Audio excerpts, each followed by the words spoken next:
Olá, muito bem-vindo ao programa Conexão com André Rummel, aqui da Rede Super. Estamos numa série Empreender é uma Decisão e para isso eu convidei um amigo precioso, Jefferson Caco. Caco é um apelido carinhoso e, claro, tudo aquilo que você já transbordou na minha vida, nessa nossa amizade de muitos anos, eu gostaria de poder contar aqui, mas não teríamos tempo suficiente para contar tudo. Mas uma coisa importante, Caco, que no episódio anterior a gente começou falando, e teve um começo na sua vida. Hoje os teus negócios faturam milhões, mas teve um começo, e esse começo não foi muito simples, não foi muito fácil, né? Conta um pouquinho pra gente como é que foi esse começo. Olha, André, falar da nossa história é sempre muito difícil e foi por muito tempo difícil para mim, mas eu olho tudo na vida como um aprendizado, né?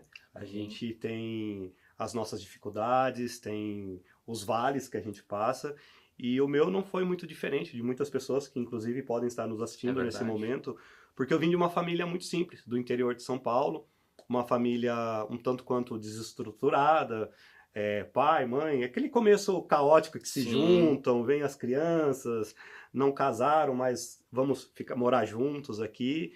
E desde muito cedo eu vivi nessa família disfuncional. Quando eu era muito jovem, ainda por 7 anos, o pai separa da mãe, a mãe com 3 crianças, do lar, aquelas dificuldades. Pouco tempo depois, meu pai veio a falecer, eu tinha pouco menos de 9 anos ali na situação. E aí eu me vi como o filho mais velho, com menos de 9 anos, com dois irmãos super novos, uma menina de 7 e um menino de 1, minha mãe do lar. E eu fui criado pelos meus avós. Avós muito amorosos, simples, porém analfabetos. Então o que eles podiam me dar era atenção, amor, o cuidado.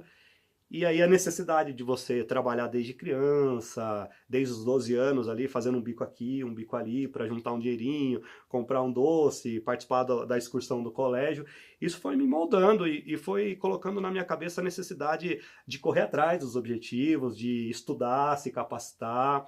Com 14 anos já fazendo o Senai, depois, poxa, preciso fazer um ensino superior, mas não tenho dinheiro, como que faz? Não, vamos estudar muito para passar numa universidade pública.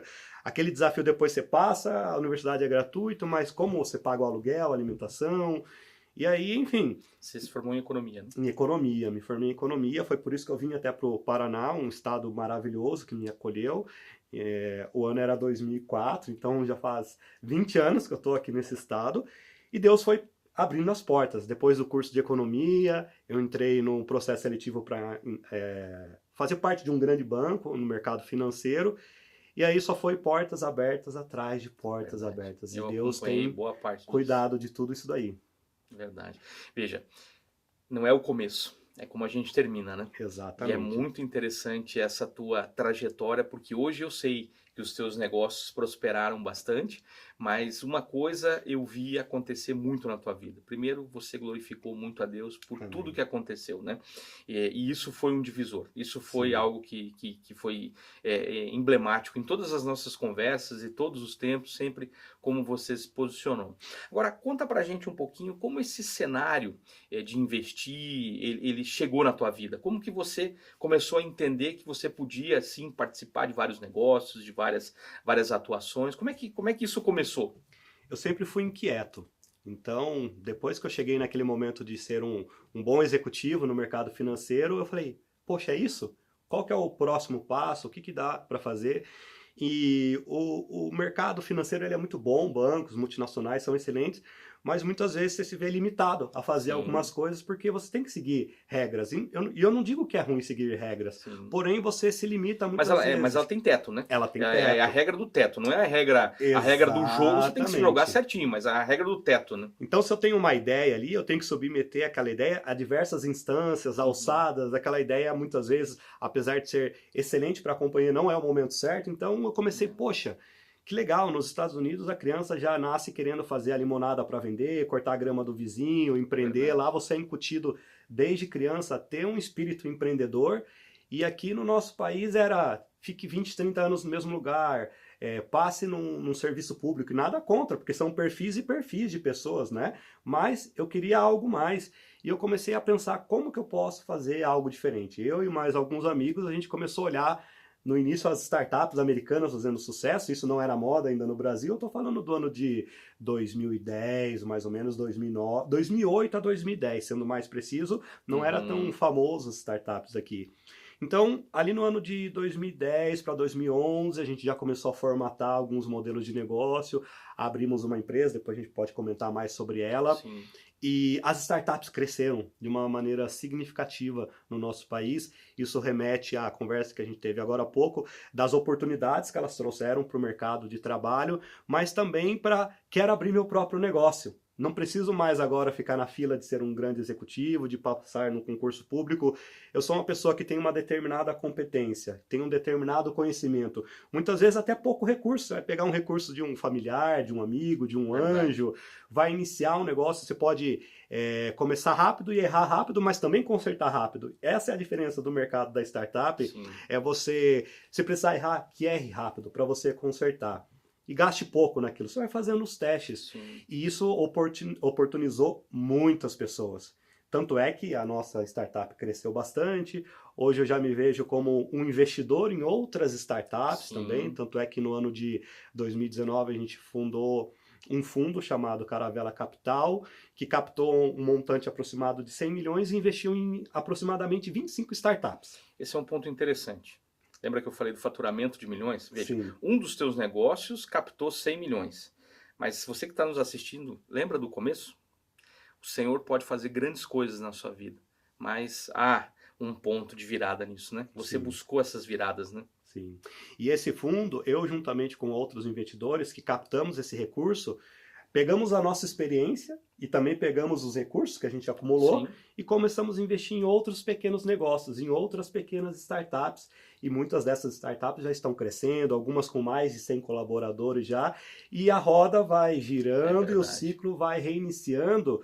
Por conta do quê? Daquela inquietação que lá entre 2008 e 2010 de abrir um negócio, de com essa experiência desse primeiro negócio, falar, poxa, dá para fazer, é possível, é claro, sempre dentro de um limite, dentro de uma expectativa, dentro de um consenso, você vai fazendo as coisas, você não vai fazer igual a Bíblia fala, né? Você não vai construir uma casa sem antes alicerçar Verdade. ela, sem antes preparar ela.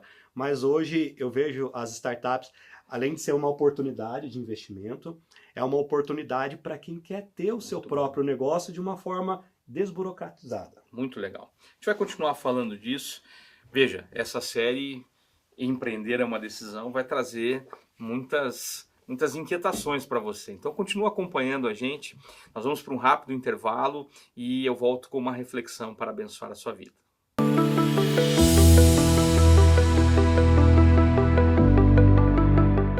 Você já imaginou ter o controle total das suas finanças pessoais, alcançar suas metas financeiras e realizar seus sonhos? Acredite, é possível. Descubra como. Inscreva-se no curso de Finanças Pessoais com André Rummel. Acesse o QR Code que você está vendo na tela e faça parte dessa jornada transformadora.